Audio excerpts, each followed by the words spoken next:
2. 환경과 조화를 이루는 국토. 세 번째 주제, 모두를 위한 지속 가능한 발전. 네, 이제 벌써 세 번째 주제로 넘어왔는데요. 세 번째 주제의 가장 핵심은 지속 가능한 발전입니다. 우리 지속 가능한 발전에 대해서 총 세 가지를 알아볼 겁니다. 첫 번째는 지속 가능한 발전이란 무엇이고, 그리고 이런 발전이 필요한 까닭을 알아보는 것입니다. 예를 들어 볼게요. 국토의 대부분 쓸모없는 땅이 많은 나라가 있다고 합니다. 그래서 사람들은 살기가 굉장히 어려웠죠. 그런데 어느 날 이 나라에 큰 변화가 생겼습니다. 알고 봤더니 사람들이 살아가는데 꼭 필요한 자원이 나라 곳곳에서 발견된 것이에요. 사람들은 풍부해진 자원 덕분에 옛날보다 편리한 생활을 하기 시작했습니다. 하지만 사람들은 여기에 만족하지 않았습니다. 더 풍족한 생활을 원했죠. 그래서 나라에서는 더 많은 자원을 캐기 시작했습니다. 여러분, 앞으로 이 나라는 과연 어떻게 될까요? 그리고 이 나라는 단순히 만화 속에 등장하는 상상 속의 나라일까요? 네. 자, 영상을 통해서 이 나라를 볼 건데요. 이 만화 속에 나왔던 내용과 똑같지는 않지만 비슷한 상황이 실제로 한 나라에 있었습니다. 엘버트로스가 준 선물을 통해서 한번 알아보도록 하겠습니다. 영상 큐!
여러분, 그러면 이 나라가 앞으로도 잘 살려면 과연 어떻게 해야 될까요? 이 고민은 우리가 계속 해야겠죠. 자, 한번 볼게요. 한정된 자원을 사용한다는 거는 두 가지 좋지 않은 결과를 가지고 오는데요. 먼저 한정이라는 말은 무엇일까요? 네, 무한대로 마음대로 쓸 수 있는 게 아니라 정해져 있다는 뜻입니다. 한계가 있는 자원이라는 뜻이에요. 한계가 정해져 있는 자원이라는 뜻입니다. 자, 이러한 자원을 사용할 때는요, 환경오염이라는 부작용을 가지고 올 수도 있고요. 그 다음에 아예 자원이 없어져 버려서 더 이상 자원을 사용할 수 없는 자원 고갈 상태가 됩니다. 고갈, 아예 없어지는 뜻입니다. 자, 선생님이 오늘부터는 이렇게 별표를 칠 건데요. 이 단어가 무엇인지 꼭 사전을 찾아오세요. 이것도 미션입니다. 자, 한정. 선생님이 설명한 거 말고 꼭 사전을 또 찾아오세요. 한정, 그 다음에 고갈. 자원 고갈 순서가 있는데요. 2013년에 에너지경제연구원이라는 곳에서 세계 천연자원의 사용 가능한 기간을 조사했다고 합니다.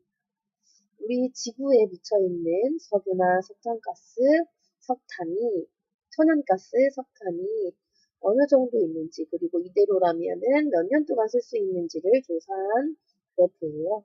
자, 석유는 53.3년까지, 천연가스는 55.1년까지, 석탄은 113년까지 쓸 수 있다고 합니다. 자, 어느 점부터 많이 빨리 고갈하죠? 석유, 그 다음에 천연가스, 그 다음에 석탄수를 고갈하게 됩니다. 지금처럼 자원을 많이 이용하게 되면 결국은 어떻게 될까요? 네, 자원이 아예 고갈되고 생활이 매우 불편해집니다. 지금 대부분의 전기는요, 석유, 석탄 이런 것들 화학 자원을 가지고 만들어지고 있는데요. 그렇게 된다면 전기가 더 이상 공급되지도 않겠죠. 그리고 자동차 같은 경우도 석유를 이용한 거잖아요. 자동차 이용도 불가해집니다. 국가별 에너지 소비량을 한번 볼게요. 2010년에 발표된 건데요. 자, 약간 진한 갈색일수록 1인당 에너지 소비량이 많은 겁니다. 굉장히 많은 에너지를 씁니다. 자, 한번 보세요. 어느 나라들이 제일 많이 쓰고 있나요? 여기 미국, 오스트레일리아, 그렇죠? 다음에 우리나라도 빨간색, 이 정도로, 이 정도. 그런데 이에 비하면 하늘색인 나라들도 있어요. 아프리카 대부분은 하늘색이에요. 이렇게 나라별로 색이 다르다는 것으로 무엇을 알 수 있을까요? 나라마다 색깔이 다릅니다. 나라마다 에너지를 소비하는 양이 다릅니다. 모든 나라가 에너지를 똑같이 공평하게 사용하지 않는다는 뜻입니다. 여러분 한번 생각해 보세요. 아프리카에서 그런 에너지가 필요 없어서 그런 걸까요? 미국에서는 훨씬 더 많이 필요해서 그런 걸까요? 아닙니다. 나라가 발전되어 있기 때문에 부자인 나라만큼 자기네들이 더 편리하게 살 수 있도록 에너지를 훨씬 더 많이 사용하고 있는 것이죠. 몇몇 나라에서 자원을 많이 사용한다면 다른 나라에 어떤 영향을 줄까요? 아프리카처럼 자원을 사용할 수 없는 나라가 생깁니다. 그리고 자원이 부족한 나라의 생활은 더더욱 어려워집니다. 아프리카 같은 경우가 대표적인 예죠. 그래서 지속가능한 발전이 필요한데요. 지속가능한 발전이란 자원을 공평하게 나누어 쓰면서 우리의 후손들, 자원을 사용할 수 있도록 하는 발전입니다.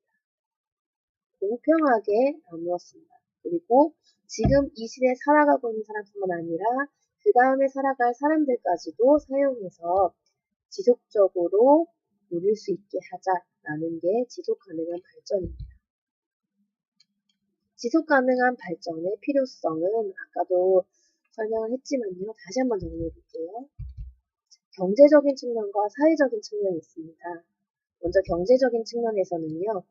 당연히 한정되어 있는 자원이 조금밖에 없기 때문에 요거를 효율적으로 이용하려고 이런 발전이 필요하고요. 두 번째로는요, 가난한 사람들의 삶을 향상시켜서 불평등을 감소시키려는 목적도 있습니다. 가난하다고 해서 발전을 아예 못한다거나 편리한 생활을 하지 말라는 건 없잖아요. 자, 그래서 지속가능한 발전은요, 이렇게 세 가지를 고려를 해야 되는데요. 첫 번째는 모든 사람이 평등하고 행복한 삶을 살아갈 수 있도록 하는 사회적인 관점에서, 그 다음에 환경을 고려하고 인류가 지속적으로 발전할 수 있는 경제 개발을 해야 한다는 경제적인 관점, 그 다음 현 세대와 후손이 모두 쾌적하게 살 수 있는 환경을 만들어야 한다는 환경의 관점, 이 세 가지 관점이 모두 다 고려되어야만 지속 가능한 발전이라고 할 수 있습니다. 이렇게 하기 위해서는요, 전 세계적인 협력과 실천이 필요합니다. 아까와 같이 부자인 나라들이 자기네들이 더 편리하기 위해서 이 지구에 묻혀있는 자원들을 마음대로 사용하면 안 되겠죠. 그렇다면 학습 문제 두 번째로 넘어가서 지속 가능한 발전의 예가 무엇인지 알아보도록 하겠습니다. 이거는 전기 고지서인데요. 전기 요금이 어느 마을에서 원래는 33,000원 정도 나왔다가 이제는 200원밖에 안 나오는 일이 발생했다고 합니다. 전기 요금이 200원밖에 안 된다. 어떻게 그런 일이 있을 수 있을까요? 광주광역시 신유천 마을이 진짜 실제로 이랬다는데요. 바로 지속가능한 발전을 했기 때문입니다. 기사를 통해서 살펴볼게요. 광주광역시 신유천 마을 사람들은 여름철에 전기요금을 아주 적게 낸다. 대부분 가정의 전기요금이 1,000원을 넘지 않는다. 그 까닭은 정부에서 보조금을 받아 각 가정마다 태양광 시설을 설치했기 때문입니다. 주민들은 태양광 시설을 이용하여 전기를 만들어 가정에서 사용하고 남은 전기는 거꾸로 한국전력, 전기를 만드는 그곳의 회사에 팔기도 한다고 합니다. 자, 마을 사람들은 지속 가능한 발전을 위해서 어떤 노력을 하고 있나요? 태양광 시설을 이용해서 전기를 직접 만들고 있습니다. 환경을 오염을 시키지 않잖아요, 태양광 에너지는요. 그리고 또 계속 태양이 존재하는 한 계속 쓸 수가 있습니다. 독일의 프라이부르크 시에도 이런 지속 가능한 발전을 굉장히 많이 실천하고 있는데요. 첫 번째는 아까도 나왔던 광주 신유천 마을에서도 나왔던 태양광 발전 장치를 설치하는 겁니다. 여기도 역시 전기를 생산하고 자기네들이 쓰고요. 남는 거는 전기 회사에, 전기를 만드는 회사에 판매한다고 합니다. 그 다음에 두 번째 그림. 뭘까요? 네. 자동차보다는 대중교통과 자전거를 이용을 많이 하고요. 그거를 실제로 이용을 할 수 있도록 자전거 도로를, 그리고 대중교통이 전용으로 다닐 수 있는 그런 도로를 많이 만들었다고 합니다. 이렇게 되면 이산화탄소가 많이 줄어들겠죠. 그 다음에 도심에 있는 하천을 살리는 건데요. 도시에 있는 이런 시냇가들을 적극적으로 활용해서 홍수도 예방하고 도시 온도를 낮추는 노력하고 있다고 합니다. 그리고 지속 가능한 발전하면은 신재생 에너지를 빼놓고 갈 수 없는데요. 신재생 에너지를 이용하는 발전들도 지속 가능한 발전에 해당됩니다. 신재생 에너지는요, 다른 말로 대체 에너지 혹은 친환경 에너지라고도 부릅니다. 이 에너지들은요, 고갈되지 않고 또 오염도 되지 않는 에너지를 의미합니다. 대체 에너지라고 불리는 이유는요, 화석 연료를 대체하는 에너지이기 때문입니다. 석탄이나 석유 등을 사용하지 않고도 얼마든지 에너지를 만들어낼 수 있죠. 그리고 친환경 에너지는 환경 오염물질을 절대로 배출하지 않는 에너지를 의미합니다. 그렇기 때문에 대체 에너지, 친환경 에너지, 이거를 신재생 에너지의 다른 말로 쓰이기도 합니다. 예를 들면 수력 발전, 그다음에 태양열 발전, 풍력, 바람을 이용한 풍력, 지열, 땅의 열을 이용한 지열, 조력은 썰물과 밀물의 차를 이용한 발전입니다. 이것도 다양한 지속 가능한 발전의 사례를 살펴볼 건데요. 선생님은 여러분에게 적정 기술에 대해서 소개를 하려고 합니다. 적정 기술이란 그 기술이 사용되는 어떤 공동체에서 지속적인 생산과 소비가 가능하도록 만들어진 기술인데요. 소외된 90%를 위한 기술이라고도 불립니다. 무슨 얘기냐 하면은 돈이 그렇게 많이 필요하지 않으면서도 그 사람들이 편리한 생활을 할 수 있도록 만들어주는 기술이기 때문인데요. 먼저 페트병 전구가 있습니다. 전기가 없어서 불을 켜지 못하는 지역에 페트병 전구를 만들었는데요. 어떤 것인지 영상을 통해 보겠습니다. 영상 큐!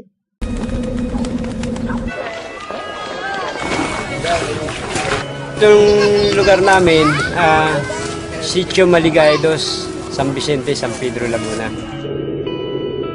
Siyempre, alam mo naman, ganitong lugar, squatter area, tabing release, dikit-dikit ang bahay. Madilim talaga rito sa lugar ko na to. Wala kami dito sa loob, lagi kami sa labas. Nadadapa kasi madilim, yung dadaan mo, hindi mo alam, may nakaharang. Tutulog na lang ako, wala ilaw eh. Ang tawag nila sa akin dito si Mang Dimi Solar. Napaliwanag ko yung mga bahay nila madilim. Bubutas ka ng yero, lalagay mo yung bote, lagyan mo siya ng sealant, bago lagyan mo siya ng tubig na mineral, lagyan ng sunrox. Bago kabit mo sa bahay, lagyan sealant mo para hindi tumulo. Ganun lang kasimple yun. Dati yung ganito, kadilim nung bago ko pagkakapitan. Ngayon, nung kapitan ko na, ito na ang liwanag niya. Yan ang liwanag. Umili po ako kasi bote lang, tubig. Maliwanag na yung bahay mo. Bumaba yung ko, binayaran ko ngayon. Simula nung makabitan ako dito. At saka itong solar bottle bulb na to, hindi mainit. Dahil sa buti na yan, sa solar na buti na yan, gumanda ang araw namin. Ang nalagyan na namin ito ay bali 643. Gusto nga namin tuloy-tuloy para marami nga matulungan mga tao rin na yung maliwanagan mga bahay nila madidilim. Parang katulad na rin ng bumbilya. Yung dati natin nakakalimutan at pakinabangan na ngayon. 두 번째는 생명의 빨대입니다. 아프리카 같은 지역은요, 그러니까 먹을 수 있는 물을 얻기가 굉장히 어렵습니다. 우리나라도 물을 바로 떠먹는 게 아니라 한번 걸러진 물을 먹는 거잖아요, 끓여서. 근데 여기 나라들은 너무 오염된 환경에 노출되어 있어 그냥 물을 마시면은 정말로 온갖 병에 감염이 되거든요. 그래서 물 얻는 게 굉장히 힘든데요. 생명의 빨대는요, 진짜 그냥 빨대 요거 하나예요. 이 안에 오염물질을 저절로 걸러주는 장치가 되어 있어서 그렇게 그냥 그 물에다가 대고 마시기만 하면은 그러니까 질병에 감염될 위험성이 많이 줄어든다고 합니다. 그리고 큐드럼이라는 것도 있는데요. 자, 이것도 역시 물이 부족한 나라에서 정말로 먼 곳까지 물을 길러 가야 되는데 물동이를 이고 가는 일이 되게 힘들잖아요. 특히 그런 일은 어린이나 여성들이 많이 했는데요. 굉장히 위험하기도 하다고 합니다. 그래서 손 씻고 빠르게 물을 가져다 쓸 수 있는 큐드럼을 만들었다고 해요. 이렇게 드럼 형태예요. 여기다 끈을 달아가지고 정말 간단하죠. 끈을 달아서 여기다 물을 채운 다음에 그냥 얘를 줄줄줄줄 끌고 가는 거예요. 이것도 지속 가능한 발전 중에 하나인 적정 기술입니다. 아이디어가 굉장히 좋죠. 그 다음 기라도라라는 페달식 세탁기예요. 전기가 없는 곳에서 빨래를 하는데 되게 힘든데요. 이렇게 간단하게 통 안에다가 빨래를 넣고 이렇게 가를 밟으면은 이렇게 세탁기처럼 돌아가는 페달식 세탁기가 나오기도 했습니다. 다음 항아리 냉장고인데요. 여러분 보온병 만들기 기억나죠? 그 원리를 이용한 겁니다. 보온병처럼 시원하게 유지하는 건데 항아리 두 개를 이용했어요. 큰 항아리 하나와 작은 항아리 하나. 그리고 여기에는 모래를 넣어주고 여기에 물을 이렇게 조금씩 적셔주면은 여기 있는 물과 모래가 이 안에 있는 열을 빼앗아 간다. 시원하게 유지해주는 항아리 냉장고를 만들기도 했습니다. 이런 것들이 적정 기술이라는 건데요. 어때요? 굉장히 멋지죠? 손 씻고도 또 많은 사람들이 이용할 수 있고 환경오염 걱정도 없는 이런 기술을 적정 기술이라고 합니다. 자, 이제는 벌써 마지막 학습 문제입니다. 지속 가능한 발전을 위한 태도를 살펴볼 건데요. 셰플러의 태양열 조리기를 먼저 살펴보면서 어떤 태도로 우리가 임해야 할지를 알아보겠습니다. 이것도 적정 기술 중에 하나인데요. 여기에 사는 나라의 사람들은요, 쇠똥과 나무 연료를 사용해서 생활을 했다고 해요.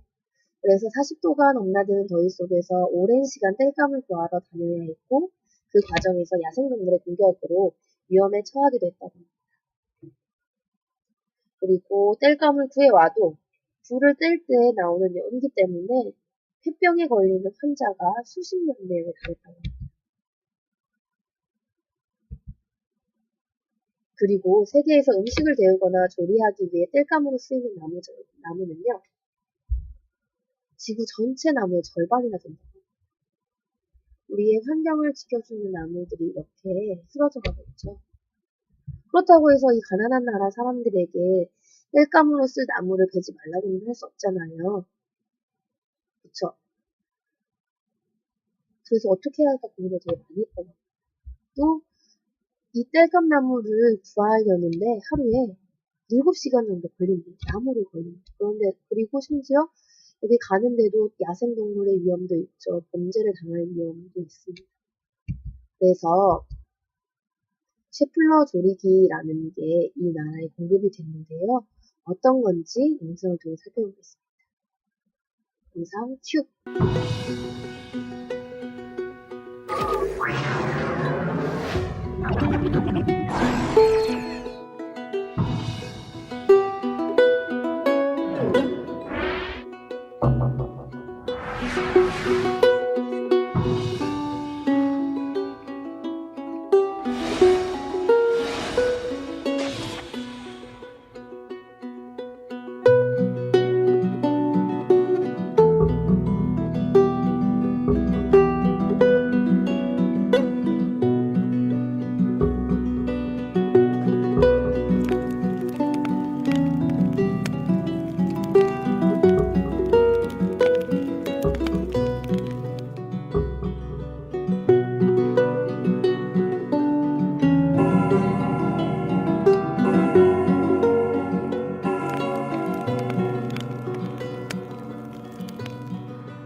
hold you in my arms.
태양열 조리기의 장점은 무엇일까요? 오염물질을 발생시키지 않기 때문에 아까와 같은 폐병이 일어나지 않겠죠. 그리고 설치 비용도 굉장히 저렴합니다. 그리고 나무와 같은 연료가 필요하지도 않습니다. 이런 셰플러 조리기를 만든 셰플러. 이 사람에게서 지속 가능한 발전을 위한 태도를 배워야 하는데요. 셰플러가 이렇게 말했다고 해요. 기술은 사람을 돕기 위하여 만들어지는 것이므로 모두가 자유롭게 쓸 수 있어야 한다. 지속 가능한 발전을 위해 셰플러가 가진 태도는 다른 사람들을 생각하고 배려해서 특허를 내지 않았다는 데 있습니다. 배려에 있죠. 자, 그러면 지속 가능한 발전을 위해 필요한 태도. 늘 남을 생각하고 배려하는 마음. 그리고 또 환경을 생각하는 경제 발전. 이 두 가지가 있겠습니다. 또 마지막으로는 사람들의 행복한 삶을 위한 노력까지 덧붙여진다면 더 좋겠죠. 자, 오늘 미션은 두 가지입니다. 그쵸? 첫 번째 미션은 아까 별표를 했던 단어를 사전에서 찾아오는 거고요. 두 번째 미션은 지난번과 마찬가지로 댓글을 통해서 릴레이 퀴즈를 풀어주시기 바랍니다. 자, 그럼 수업 시간에 만나요. 안녕.